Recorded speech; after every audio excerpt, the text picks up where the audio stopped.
Boa noite, entrando no ar mais uma edição do seu Leitura de História na Quarentena, com esta trilha de fundo aí, a Donna Summer, numa versão instrumental de I Feel Love. Nós vamos tirar a trilha, porque senão o Facebook reclama, né? Vamos lá para as nossas notas curtas de hoje.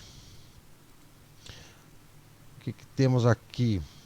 Bom, depois do ciclone bomba, está previsto para essa madrugada ou amanhã pela manhã neve em algumas partes serranas de Santa Catarina e da Serra Gaúcha. Então, os fenômenos estão bem agressivos esse ano, né? Bastante frio, bastante ciclone, bastante neve, bastante geada. Vai ser um invernão daqueles bem bom mesmo. Sem surpresa, os eleitores russos votaram nesta quarta-feira a favor das emendas constitucionais que permitirão a Vladimir Putin concorrer a mais 2 mandatos presidenciais. O Putin foi o grande vencedor do referendo que pode levá-lo à permanência na presidência da Rússia até o ano de 2036. E ele teve nada mais nada menos do que 73,55% dos votos a favor. Então, podemos nos preparar para mais um bom período do seu Vladimir Putin à frente da Rússia. A Argentina, que já vinha cambaleando no final do governo do Maurício Macri, que não fez absolutamente nada, porque a esquerda não deixou ele governar e a economia lá não deslanchou. Agora tem uma previsão com a pandemia de fechar o ano com uma queda de 28% na economia da Argentina. Para vocês terem uma ideia do que é a crise argentina, ela começou ainda no governo do Macri, mas se acentuou agora com esse período da pandemia. A Federação de Comércio e Indústria da cidade de Buenos Aires calculou que 24 mil lojas, o equivalente a 18% do total, fecharam as portas para sempre. Com o endurecimento da quarentena, esse número de falências pode subir para 27% só na capital argentina. Ou seja, o comércio de Buenos Aires está literalmente liquidado. Uma pesquisa entre empresários da Federação Empresarial de Hotelaria e Gastronomia prevê a falência de 65% dos hotéis e 75% dos restaurantes, caso a quarentena se prolongue além do mês de julho. A União Industrial Argentina advertiu que 40% das fábricas do país correm risco de quebrar nos próximos 3 meses. Ao contrário dos demais países, o governo argentino decretou que durante a quarentena nenhuma empresa pode demitir nem reduzir salários. Ou seja, se a empresa não está faturando, vai pagar salário como? É aquela coisa, é para quebrar com o empresariado, né? E esses políticos de esquerda acham que o empresário ele roda dinheiro, assim como eles fazem quando precisam, né? Dele rodar dinheiro.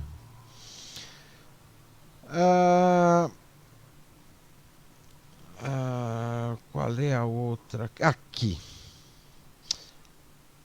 Essa saiu hoje e mostra que a sociedade brasileira não tem mais jeito. A classe política e a própria sociedade brasileira, já que os políticos saem dela, né, não tem mais jeito.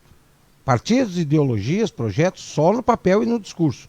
Depois que chegam onde querem, só pensam no seu próprio umbigo. Eu digo isso por causa desta notícia que saiu hoje. Abre-te, Sésamo. Aqui. Senador gasta R$ 566 mil de verba pública em firmas da família e de assessor. Presidente da CPI das fake news no Congresso Nacional, senador Ângelo Coronel, do PSD da Bahia, gastou R$ 566 mil em recursos públicos com empresas de comunicação que pertencem a seus familiares e a um ex-assessor. Os gastos foram feitos entre 2015 e 2018, período em que o senador era deputado estadual na Bahia, com recursos da cota parlamentar.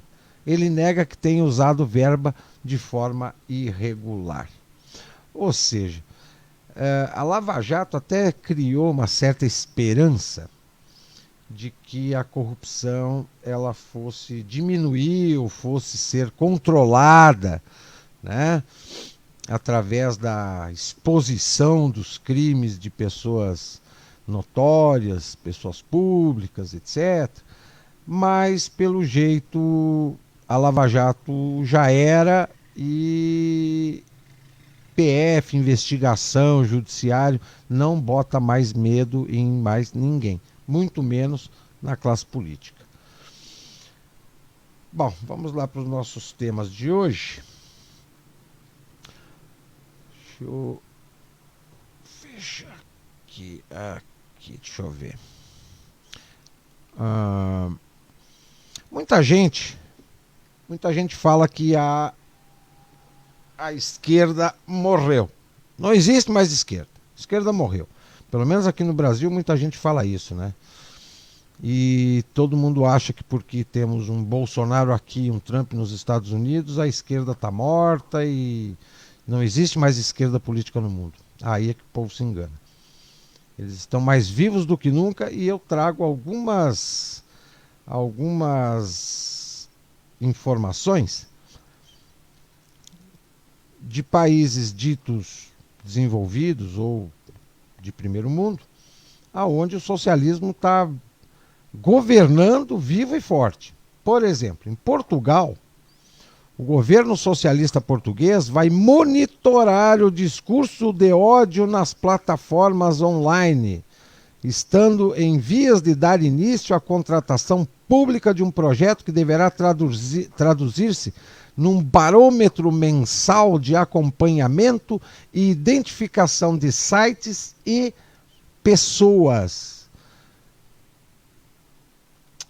Governo português, governo extremamente socialista, e eles estão fechando o cerco no monitoramento, assim como já outros países socialistas também fazem, exemplo da China. Há muito tempo se fala que a ONU, que praticamente já não cumpre mais com as suas funções originais pelas quais ela foi criada, mas já trabalha num formato de um governo mundial, né? Já que a ONU tem Organização Mundial da Saúde, do Comércio, Organização Internacional do Trabalho, tem Exército, tem banco. Então, a ONU ela perdeu a sua identidade inicial e já há muito tempo passa a atuar como um governo mundial, né? Um protótipo, pelo menos.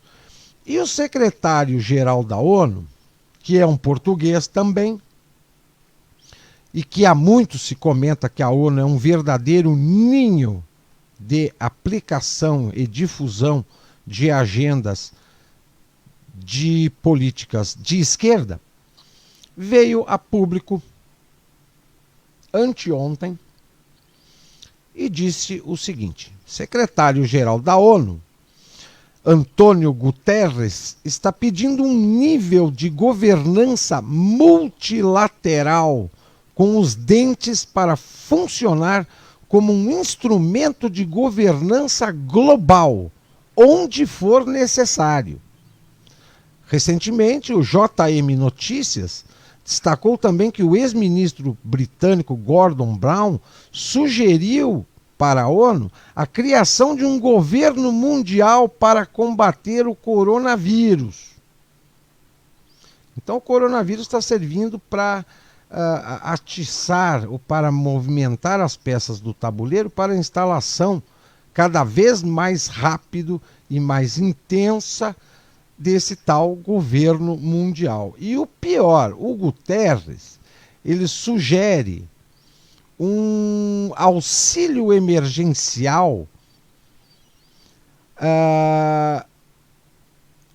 um auxílio emergencial mínimo global.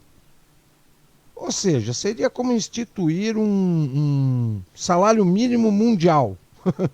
Né? Fazer um teste aí durante a pandemia e distribuir um salário mínimo mundial para todo mundo, para ver se o povo sobrevive. Ou quem sobrevive com o que a ONU vai distribuir. Então, quando se fala em globalismo, em governo mundial, não tem nada a ver com teoria da conspiração. Isso aí é fato real, é algo que já está para lá de comprovado e não tem nada de histeria e nem sensacionalismo. Isso aí é fato consumado, aplicado e funcionando. Deixa eu ver, cadê minha outra? Aqui. Se todo mundo fala em comunismo, socialismo, anarquismo, pois bem. Primeiro, o comunismo e o anarquismo é a mesma coisa. Comunismo e anarquismo significa Estado sem governo. Socialismo é a fase preparatória da sociedade, saindo do capitalismo, ela passa pela fase preparatória do socialismo para assumir um Estado sem governo, que nunca chega. Muito bem. Nessa de Estado sem governo, após uma série de confrontos entre a polícia e os manifestantes que protestavam contra o racismo lá nos Estados Unidos, os policiais acabaram cedendo e fechando a delegacia do bairro Capitol Hill, em Seattle. Deixaram as pessoas sem polícia. Elas estavam protestando contra, né? E então eles fecharam a delegacia, não tem mais polícia. Vamos ver como é que vocês vão se virar nesse sistema anárquico de uma sociedade sem polícia. Né? Porque as pessoas sempre contam ou sempre esperam da honestidade da outra. Né? A anarquia ela sobrevive do bom senso, né? E dos sentimentos individuais daquela coletividade. Né? O que aconteceu? Os manifestantes utilizaram-se da vitória para criar uma zona de justiça racial, a Zona Autônoma de Capitol Hill, onde teoricamente a comida seria gratuita e existiria liberdade de expressão e nenhuma polícia. Obviamente, como toda experiência comunista ou anarquista, acabou não funcionando. Segundo relatos, após 72 horas já faltava comida na utopia dos manifestantes. Os moradores de rua que convidamos levaram toda a comida da Zona Autônoma de Capitol Hill. Precisamos de mais comida para manter a área operante. Por favor, se possível, tragam substitutos para carne veganos, frutas, aveia, produtos de soja, etc. Qualquer coisa para nos ajudar. Ou seja, não existe... o ser humano não está preparado para viver nem o sistema comunista, teórico, e muito menos o anarquista. O pior é que eles ficam enfiando na cabeça da juventude essas utopias que não funcionam comprovadamente já há muito tempo, e a juventude rebelde, romântica, né, que gosta de um confronto com os pilares da sociedade tradicional, acaba experimentando de forma bem amarga as experiências, né, que eles promovem dessas desses ideários que eles acham uma, um, uma, uma das maravilhas do mundo. Deixa eu ver aqui, cadê? Hoje eu quero falar sobre família. Vou dar fazer uma exposição aqui, texto bem histórico, dicas de passagem, que foi retirado da revista italiana Sparta. Família romana. É nosso desejo descrever os grandes traços que caracterizaram a família romana, considerando diferentes aspectos da mesma, tais como as bodas, o casamento, a vida em família, a educação dos filhos, a consideração da mulher, a imposição do nome, o divórcio, a religião, o culto aos antepassados. Em resumo, nossa intenção é oferecer uma visão da família romana desde todas as suas perspectivas, ou pelo menos de várias perspectivas diferentes, para assim fazer possível uma aproximação histórica da mesma. Devido à extensão e à quantidade de conteúdos que envolvem o tema, faremos a exposição por partes, começando essa primeira com uma descrição das metas sociais dos romanos, o significado que para eles tinha a família, a condição do matrimônio e, por último, a boda. Sobre esta última, iremos expor a forma que os romanos a realizavam, tanto no que diz respeito aos seus ritos, como ao seu sentido e significado mágico. Para os romanos, o mais importante em suas vidas era possuir uma casa e formar uma família. Eram essas as metas que davam sentido à sua existência.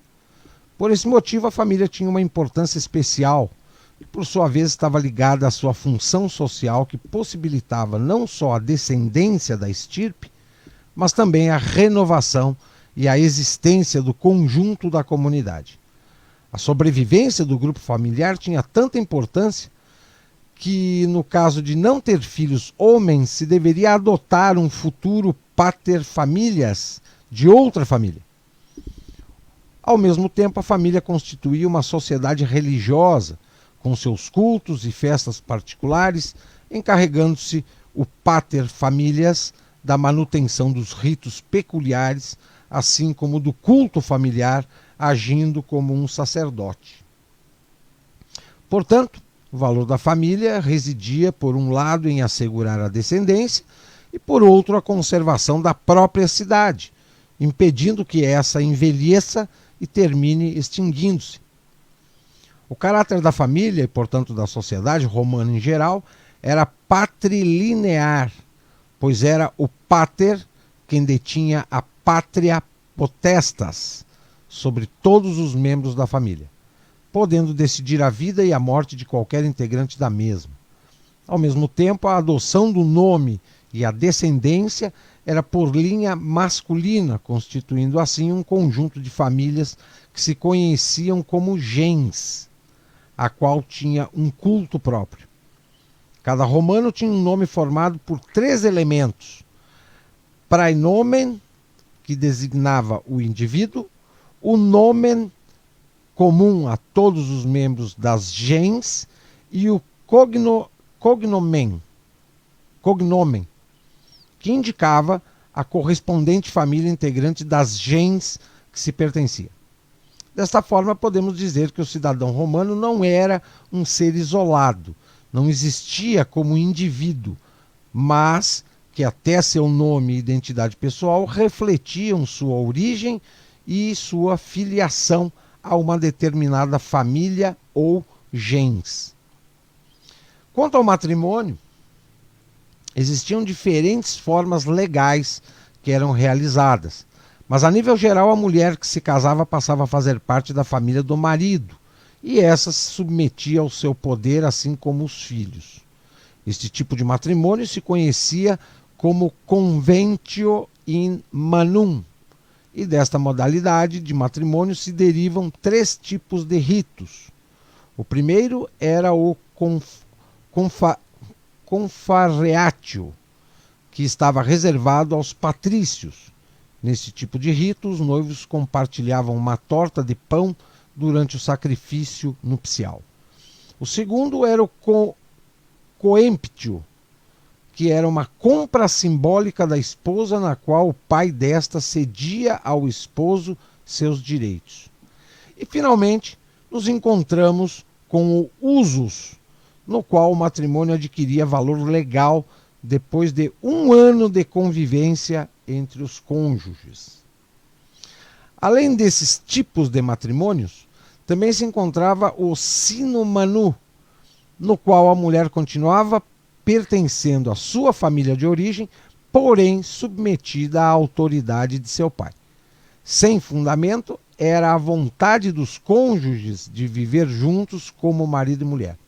Este tipo de matrimônio esteve vigente durante toda a época clássica até o final da República Romana. O matrimônio era um ato privado que nenhum poder público sancionava.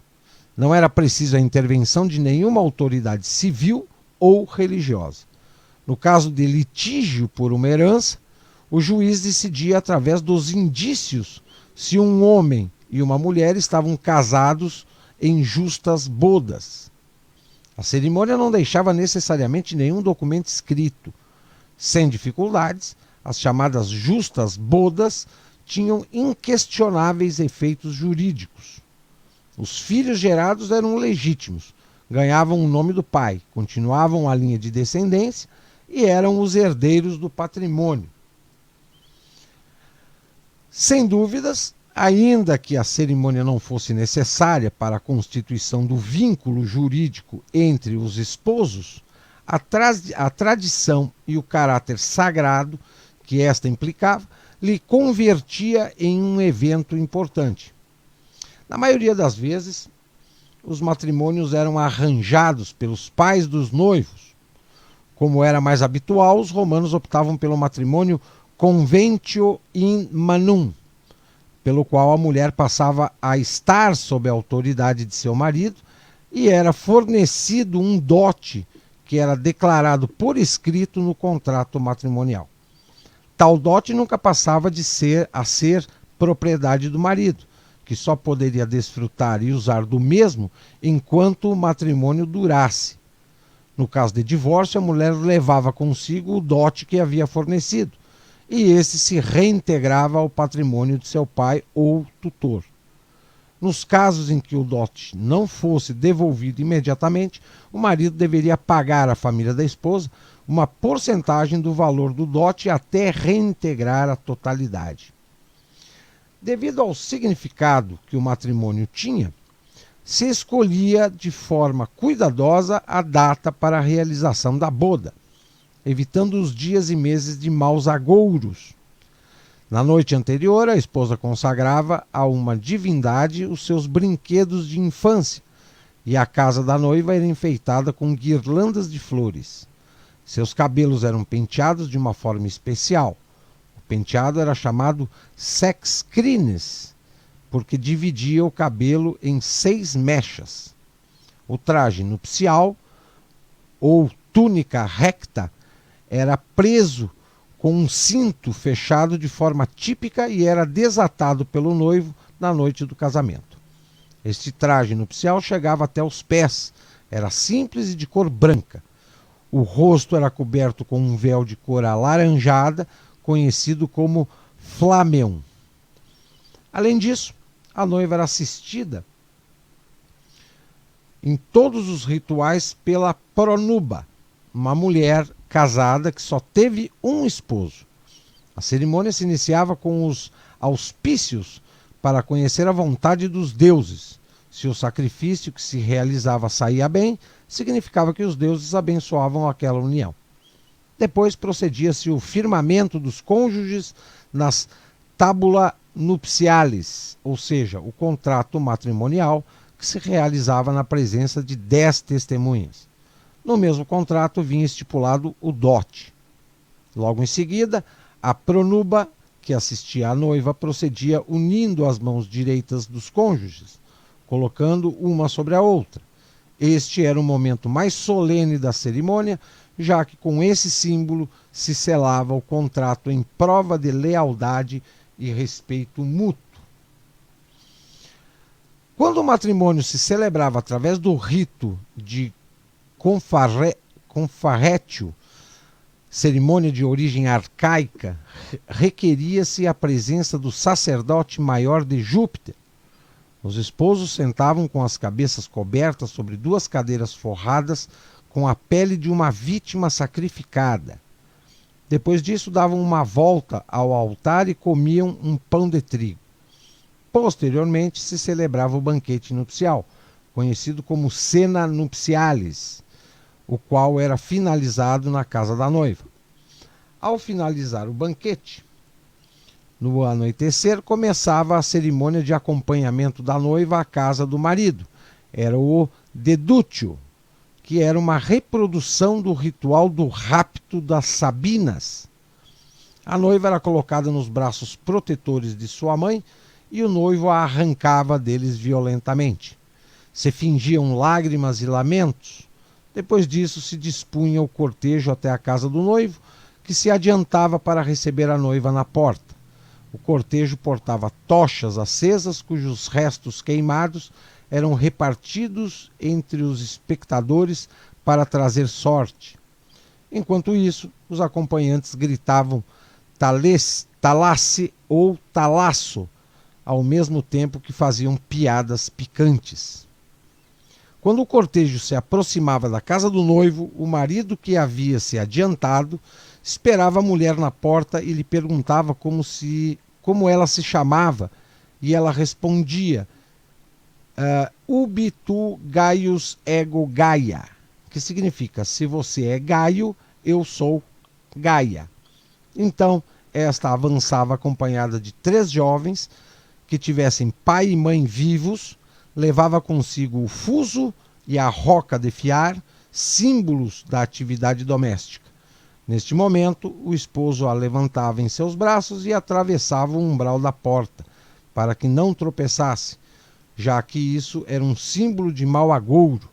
Terminada a festa, já no dia seguinte, a esposa, vestida com roupas de matrona, fazia uma oferenda aos deuses Lares e Penates de sua nova casa e era celebrado um banquete com seus parentes mais próximos.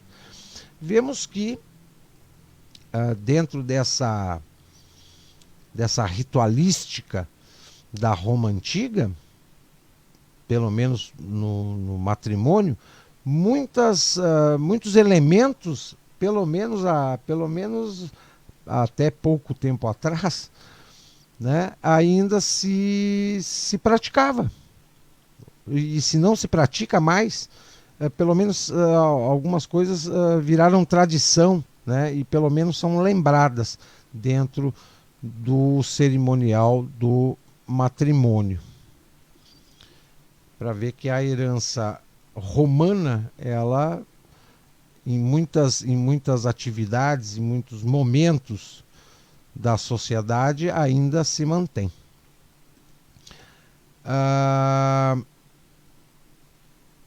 Deixa eu ver o que tem mais aqui para hoje. Deixa eu ver aqui. Esse aqui. O lucro não é imoral.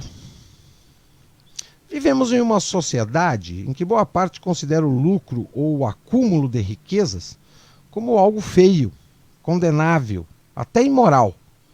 No dicionário temos a definição de lucro como todo ganho auferido durante uma operação comercial ou no exercício de uma atividade econômica. Para se obter esse lucro é preciso realizar uma troca, na qual alguém será recompensado pelo esforço ou risco empreendido para que isso possa acontecer, seja na produção, no transporte ou na negociação.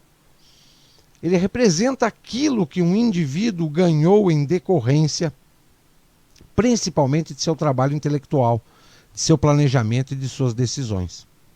Olhando por esse aspecto, onde está a imoralidade em se obter lucro? Certa feita, um economista afirmou: A geração de hoje cresceu num mundo em que na escola e na imprensa o espírito da livre iniciativa é apresentado como indigno e o lucro como imoral, onde se considera uma exploração dar emprego a 100 pessoas, ao passo que chefiar o mesmo número de funcionários públicos é uma ocupação honrosa. É o empreendedorismo com o incentivo de acúmulo de riquezas e lucratividade que expande negócios e emprega pessoas, gerando renda para a sociedade. Além disso, é apenas por meio do lucro que se pode pagar os impostos necessários para os cargos públicos serem mantidos.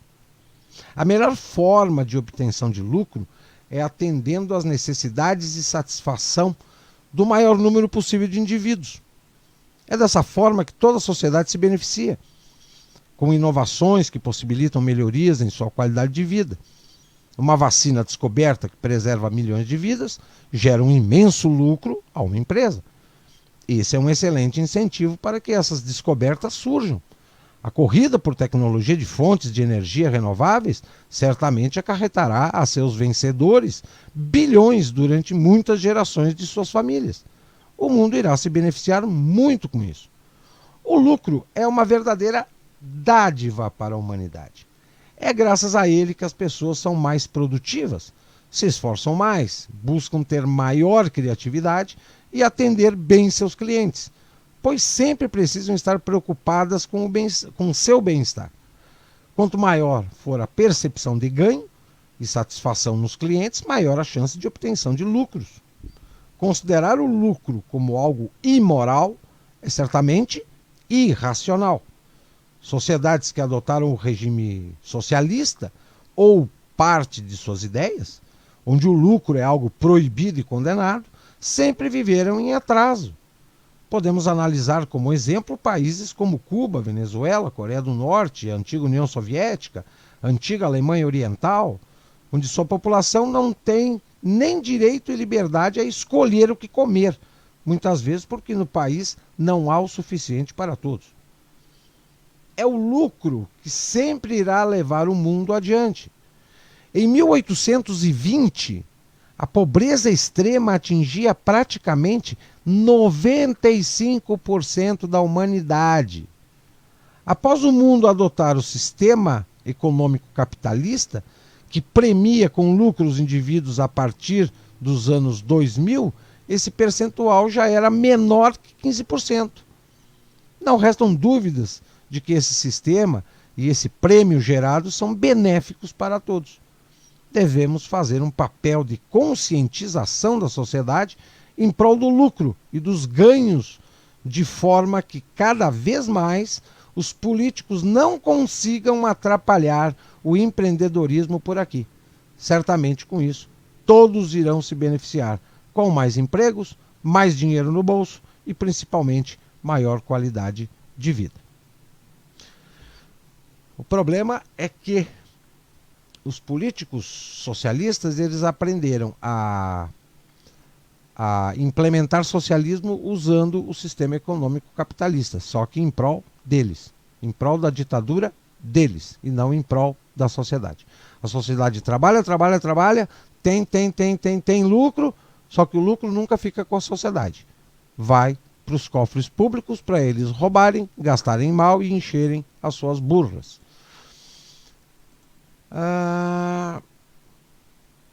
Vamos falar um pouquinho desse momento pandêmico que a gente vem passando e que continua o debate, óbvio, se é benéfico ou é maléfico o lockdown, se é benéfico ou maléfico o uso de máscara, se é benéfico ou maléfico a intervenção impositiva do Estado e de burocratas que se dizem cientistas, etc, etc. Pois bem, os 4 principais beneficiários deste momento pandêmico que a gente vem vivendo. Do ponto de vista geopolítico, o grande beneficiário da crise gerada pela pandemia foi o próprio regime chinês. Mas no seio das sociedades ocidentais, três correntes ideológicas, as quais, aliás, se têm mostrado as grandes propagandistas do confinamento radical da população, serão as maiores beneficiárias dele. Primeiro, os ecologistas. Segundo, os promotores da governança mundial. E, em terceiro, a esquerda. Se realmente nós tivéssemos liberais, conservadores, direita, né, uma direita organizada a nível mundial, eles estariam aparecendo. Mas como não aparece, é sinal que não existe direita no mundo, né? Tudo se resume ou em esquerda ou em globalistas, que também são da esquerda. Muito bem, vamos ver aqui. O primeiro grupo que se beneficiará desse momento pandêmico, os ecologistas. Logo após a adoção das medidas de confinamento pelos governos, os ecologistas proclamaram aos quatro ventos estar provado que diante de uma ameaça global era possível impor medidas drásticas que afetassem a vida diária das populações. Uma vez terminada a crise sanitária, sugerem eles que seria inconsequente não declarar a urgência climática e impor medidas igualmente drásticas para diminuir a produção de CO2. Na Espanha, 5 associações, os Amigos de la Tierra, Greenpeace, Ecologistas em Ação, BirdLife e WWF, se dirigiram à Comissão Europeia e ao governo espanhol, solicitando que os pacotes públicos para reativar a economia sejam empregados para acelerar a passagem para uma economia descarbonizada e verde. Só que esses caras esquecem que não existe verde sem carbono. Eles querem descarbonizar o planeta, eles vão matar o verde. A distribuição de fundos deveria penalizar aquelas atividades mais insustentáveis e ser condicionada a um compromisso para deter a perda de biodiversidade e favorecer a descarbonização. Mais ainda, por iniciativa do deputado europeu Pascal Confin, nasceu a Aliança Europeia para uma Recuperação Verde, a qual inclui 180 líderes europeus, 79 eurodeputados de 17 países, 37 diretores gerais de multinacionais, 28 associações empresariais e 7 ONGs, além de grupos de especialistas. Sua finalidade é promover uma saída verde à crise econômica do coronavírus e desencadear um novo modelo econômico europeu. Para a aliança, o núcleo da estratégia econômica deve ser a luta contra a mudança climática. E os investimentos massivos a serem feitos para salvar a economia devem alinhar-se com princípios ecológicos. A aliança apoia a carta que 13 ministros do Meio Ambiente e Clima da União Europeia enviaram a Bruxelas, exigindo a manutenção do Pacto Verde idealizado pela recém-assumida Comissão von der Leyen. Pois bem, a Europa praticamente está extinguindo, eu creio que até 2023, o mais tardar 2025, se não antes, ele vai estar literalmente extintos os veículos, os meios de transporte, carros, caminhões, vans, com motores a combustão. Tudo vai ser elétrico. O problema é que, de que adianta a Europa se tornar um continente verde, sustentável, né, com altas tecnologias, e os Estados Unidos, e a América Latina, e a China, e a Índia, e o Japão, com motores a combustão, com caminhões a combustão. Os países de terceiro mundo, caso Brasil, caso China, caso Índia,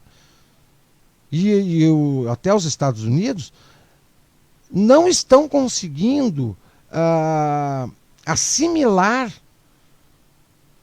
essa nova geração de veículos, de carros, de caminhões, de vans elétricos, por causa do custo muito alto. Então, é aquela coisa, os ecologistas eles estão trabalhando em blocos. Vão trabalhar primeiro a Europa, depois eles vão trabalhar essa política verde sustentável na China ou nos Estados Unidos, e assim eles vão dominando, vão implementando essa mentalidade ecologista radical deles planeta fora. Só que tem um detalhe, eles reclamam tanto do CO2, o maior fabricante de CO2 do planeta chama-se oceanos. 75% do CO2 que vai para a atmosfera sai dos oceanos. O CO2 produzido pela ação humana, pelas fábricas, pelos carros, pelos caminhões, não chega a 10%. Ou seja, os ecologistas estão brigando com as pessoas erradas. Eles têm que brigar com a natureza, que faz os oceanos produzir 75% do carbono que vai para a atmosfera, e não com a humanidade. O segundo grupo que vai tirar proveito desse momento, os globalistas. Assim que os países europeus começaram a fechar suas fronteiras e tomar medidas protecionistas, disputando as máscaras e os testes de péssima qualidade enviados generosamente pela China, os promotores da sociedade aberta começaram a proclamar que a única solução para a pandemia seria uma resposta coordenada e global. Bill Gates publicou em vários jornais uma coluna intitulada Uma Estratégia Mundial contra o Covid-19, dizendo que, embora os governos tenham fornecido respostas nacionais, seus líderes devem reconhecer que, enquanto o vírus estiver presente em algum lugar, será um problema para todo mundo. Acrescentou que precisamos de uma estratégia mundial para que os recursos financeiros e médicos, máscaras, testes, medicamentos, insumos, sejam distribuídos de maneira eficaz e os países se comprometam a seguir as diretrizes da OMS. Antônio Guterres, ex-presidente da Internacional Socialista e atual secretário-geral da ONU, apresentou um relatório especial intitulado Responsabilidade Compartilhada, Solidariedade Global, a resposta aos efeitos socioeconômicos da Covid-19, no qual pediu para consagrar pelo menos 10% do PIB mundial a um fundo de solidariedade destinado à resolução da crise. Eu acho engraçado como a esquerda, em qualquer canto do planeta, eles gostam de usar terminologias, palavras que mexem com o emocional das pessoas. Como eles gostam de usar os termos solidariedade, fraternidade, né? Campanha. Mexe com o lado emocional das pessoas e eles conseguem criar uma verdadeira manada de pessoas que não querem ser vistas como pessoas que desprezam, né, a fraternidade, a solidariedade. Só que tem um detalhe muito importante: tanto solidariedade quanto fraternidade são sentimentos humanos, são sentimentos individuais. A pessoa só é solidária e fraterna se ela quiser. Agora, no momento em que ela é induzida a ser, já não é mais solidariedade e muito menos fraternidade. É massa de manobra. O último laço no pacote foi dado por Gordon Brown, ex-primeiro-ministro trabalhista inglês, sugerindo nem mais nem menos que uma forma temporária de governo global para encarar as crises gêmeas, médica e econômica. O que precisamos é de um executivo de trabalho, disse o político, que hoje atua como enviado especial da ONU para a educação global. Em uma entrevista ao El País, ele reiterou: precisamos de uma reunião de cúpula de compromissos para dotar a emergência sanitária dos fundos necessários. E, em segundo lugar, de um Executive Task Force, uma equipe com poderes executivos no G20, porque as boas palavras já não bastam. Precisamos passar a ação nos próximos dias e fazê-lo de modo coordenado. É necessário um órgão executivo que dê resposta ao problema que você menciona sobre as críticas às instituições internacionais. Você, aqui no caso, o jornalista que entrevistava ele, né?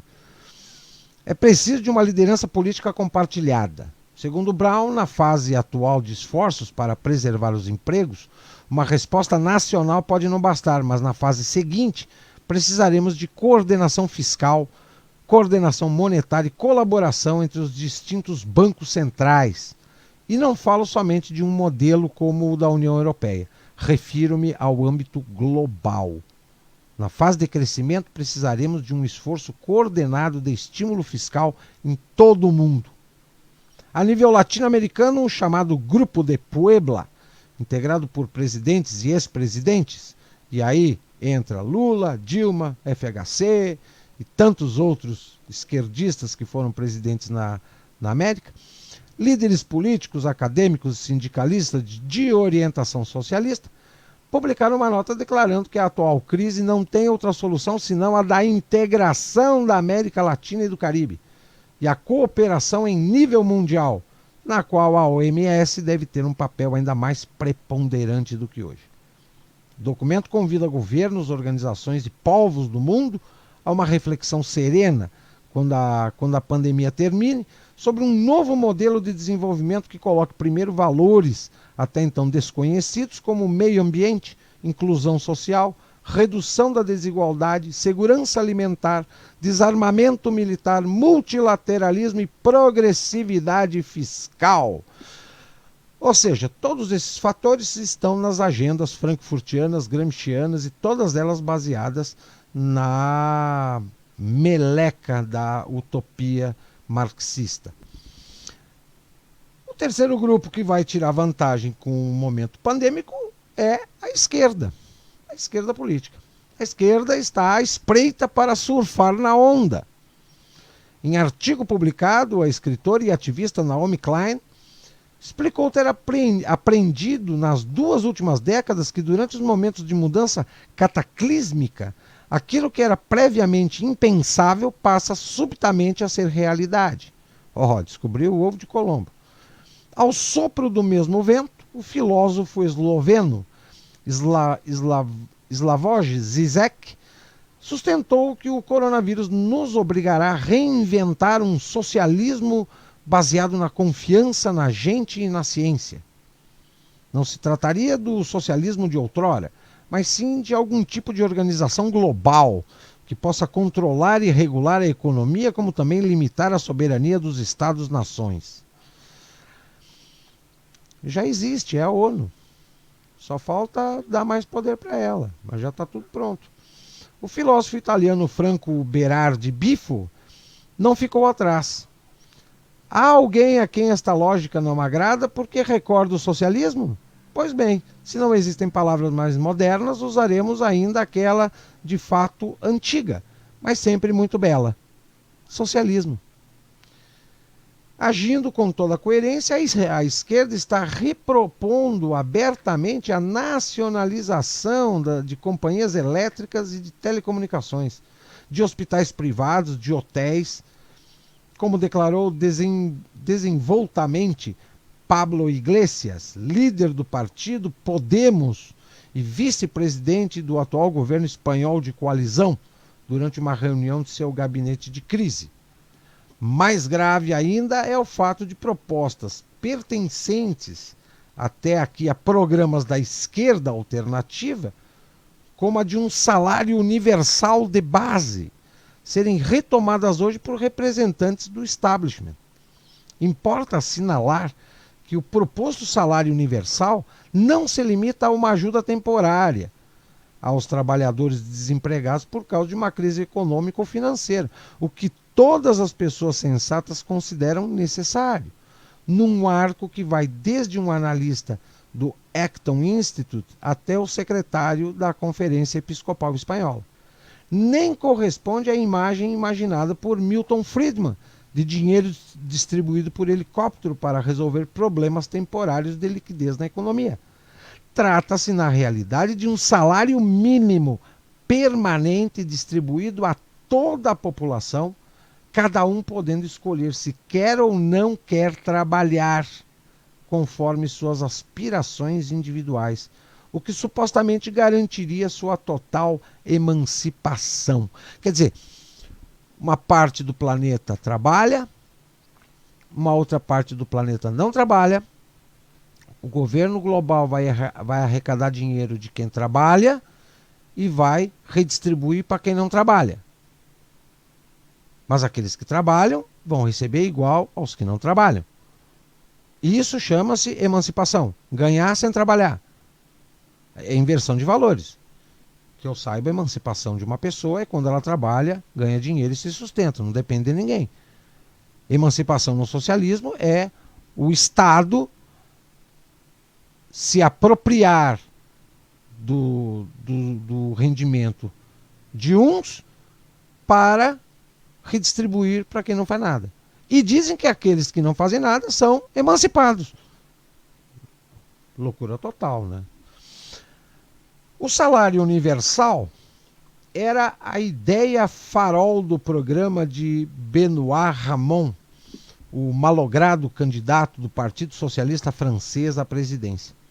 Ele aproveitou a epidemia, aliás, para relançar sua proposta, alegando que o salário universal de existência é uma ferramenta incomparável de emancipação, libertando cada um de uma dependência exclusiva ao salário que ganha no emprego. O salário universal dá a cada indivíduo a capacidade de negociação e de escolha. Como é que eu vou negociar com o Estado? O Estado global, vou negociar como? Vou escolher o quê? A emancipação social passa por esta prática individual da liberdade. A crise dará à luz um novo mundo. Para quem é maluco, até pode ser um novo mundo. Essas teorias, eu não consigo ver lógica nisso. Em uma carta aberta publicada no jornal londrino The Independent, nada menos que 500 acadêmicos e líderes políticos, principalmente do Reino Unido e Estados Unidos, pediram a implantação desse salário universal, afirmando que sem uma intervenção governamental drástica, para nós, um remédio pior que a doença, a economia cairá numa profunda recessão e possivelmente numa segunda grande depressão. Logo, um salário de base incondicional deve jogar um papel central na resposta de emergência a esta crise. Uma recessão dentro de uma recessão ou uma depressão dentro de um sistema econômico capitalista democrático, não socialista, ele simplesmente acaba, liquida com o poder de fogo da classe política. A classe política não tem como bancar a sua estrutura estatal, automaticamente ela se extingue. Ela se aniquila por si só. É um processo autofágico. O socialismo de guerra, preconizado por esses acadêmicos e líderes pela criação de uma enorme massa de liquidez financeira criada ex nihilo para adquirir dívidas públicas e privadas, aumentando os déficits e dívidas públicas, mereceu a lúcida crítica do analista financeiro Maurício Milano. A evidência histórica nos ensina que as emergências são o caldo de cultura ideal para que aumente a invasão dos estados, trazendo sociedades desresponsabilizadas e frágeis, com detrimento da liberdade, da segurança e do bem-estar geral. Ao unir-se a essa carta aberta, Beppe Grillo, ex-cômico fundador do movimento 5 Estrelas na Itália, declarou a respeito do salário universal: a emergência que estamos vivendo poderia favorecer uma mudança histórica, revolucionária, que foi sempre considerada superficialmente por muitos como uma loucura, mas que poderia mudar para melhor nosso futuro. E quando a gente observa o volume de pessoas contaminadas por esse ideário de esquerda, seja ele da esquerda ecológica, da esquerda trabalhista, da esquerda social-democrata, da esquerda clássica, a gente... aonde que o mundo vive um modelo liberal democrático? A gente usa o sistema capitalista. É um sistema econômico, não tem nada a ver com política. Capitalismo é economia, não é sistema político. Sistema político é a democracia, só que a nossa democracia ela só tem um lado, ela só tem esquerda. Existem várias correntes de esquerda das mais variadas tons de vermelho. E a direita, onde é que está? Que democracia é essa que só existe um lado? Não existe dois lados. A balança só pende para um. O outro simplesmente inexiste. Esse tipo de questão é que as pessoas, pela sua incultura, pela sua desinformação, pela sua carência intelectual, não conseguem enxergar. Acha que mudando um partido ou colocando um pseudo-líder que é contrário a meia dúzia de fatores das agendas de esquerda, já chama o cara de direita. Não tem nada a ver uma coisa com a outra, infelizmente. Mas é a realidade, que não é uma realidade brasileira, é uma realidade global. 21h56. O Leitura de História na Quarentena vai ficando por aqui. Eu retorno amanhã, 21 horas, com novos temas. E para esse nosso momento de informação e conhecimento, tem um recadinho aqui que um amigo lá da Serra Gaúcha de Nova Petrópolis deixou aqui no post da nossa live. Boa noite, muito frio em Nova Petrópolis e vai esfriar mais, maninho, vai esfriar bem mais. Nós agora, nesse momento aqui em Brasília, estamos com... Deixa eu conferir aqui para dar certinho para vocês. Estamos nesse momento com 20 graus. Então, 21h57, 20 graus, a gente vai encerrando o Leitura de História na Quarentena. Amanhã, 21 horas, mais conhecimento e informação nesse nosso encontro diário, e vocês ficam com o nosso playlist do Bunker da Cultura Web Rádio, a melhor companhia musical da web, 24 horas por dia. Uma boa noite a todos e até lá.